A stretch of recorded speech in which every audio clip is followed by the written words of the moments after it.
The USS Kid is a tier 8 American premium that, if you look closely, is what the Akizuki supposed to be. Had wargaming actually give a shit about historical gimmick?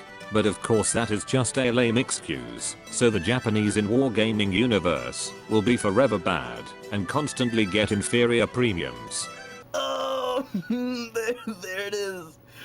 There it is, everything. Before we jump in, let me tell this one thing up front that may reduce future retardation by 50%. It is not a torpedo boat, and if it's not painfully obvious enough for you to notice, then you are probably that one bloke that doesn't understand the concept of gimmick.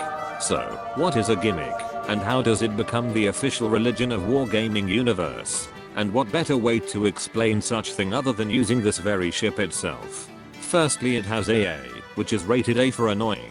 Not only for replacing half of your torpedoes with extra Bofors, but also making the ship stupidly annoying to deal with. It's made even more ridiculous by having a super DFAA, with 4 times a DPS multiplier compared to 3 found on others. Or exactly 0 in Akizuki case, despite being an AA boat historically, but I'm not the one making the decision. It also gets Repair Party, a gimmick once exclusive to Russian destroyers, but again, this is a ship made entirely by the marketing team. Other than making the ship slightly more manageable against BBAP penetration, which may or may not be changed, it is designed so that no one can complain that they are playing a handicapped ship.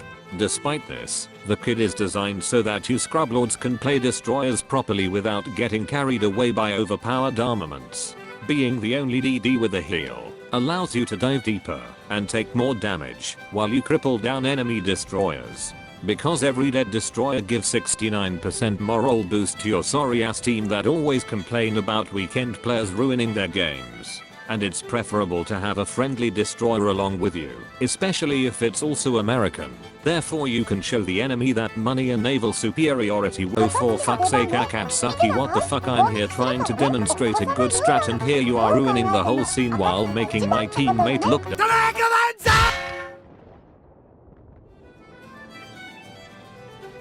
Once the enemy destroyers are dealt with, you can start farming damage with your guns. You do this by abusing cover or shooting in the open like a jackass. The latter is particularly useful if you feel like throwing insults to the helpless enemy. But always remember that islands are the game's skill barrier between unicums and scrublords. You use them to dumb down the enemy while you farm damage without the need to smoke up or relying on someone else to spot for you. And because you are fast, you can control the engagement, making the enemy look even more stupid. The kid only have one set of torpedoes that are slow and takes forever to reload.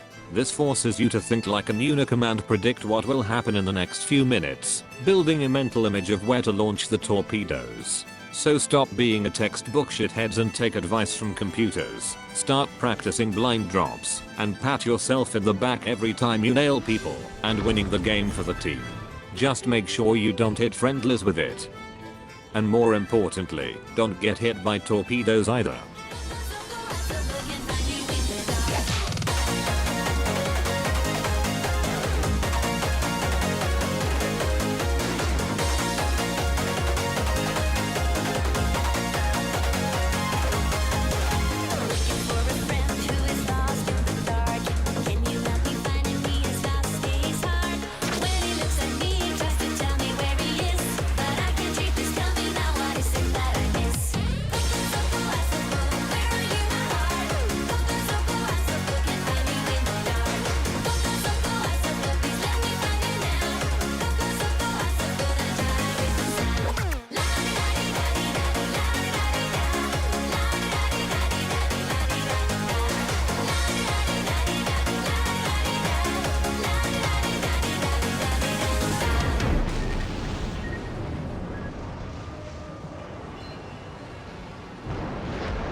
Remember, the kit exists to make you better at everything destroyer related, while being practically immune to wargaming mistakes. Because it forces you to play the objective, to win, to be useful for the team, and you get the luxury of not having to deal with other people's problems. and at the end you can show off your filthy smug face when people are desperate to put you out of the battle for making so much trouble.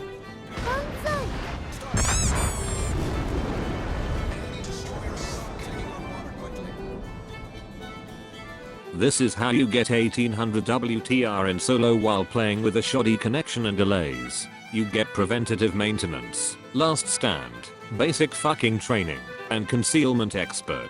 After that grind another 3 points to get either survivability expert, if you prefer to play solo, or superintendent, if you're a filthy division padder.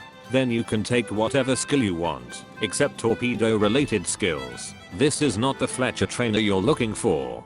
For the upgrades you take main armament 1, propulsion 1, AA mod 2, propulsion 2, and concealment expert. And then top it off with premium stuffs. This is how you play the kid, and the game itself for that matter. Now go out there and hijack people's fun by constantly topping the leaderboards and be a proud wallet warrior. Cashing in in-game money and experience for future use. Speaking of money, I bought the kid myself with the money that you guys provided and started playing on NA, where I will continue the progress after 10,000 battles and 15 tier 10s. Due to real life stuff, and because I've been focusing on clan wars on my Asia account for the past month, I have to apologize for my inconvenient absence again. But for once, I wrote this script without poking too much on sensitive stuff, while keeping the funny content relevant. I hope it will stay that way, and may all of them remain satire. So once again, thank you for the support and your time to watch my videos. Hopefully I will be able to push content this holiday. Robot voice, signing off.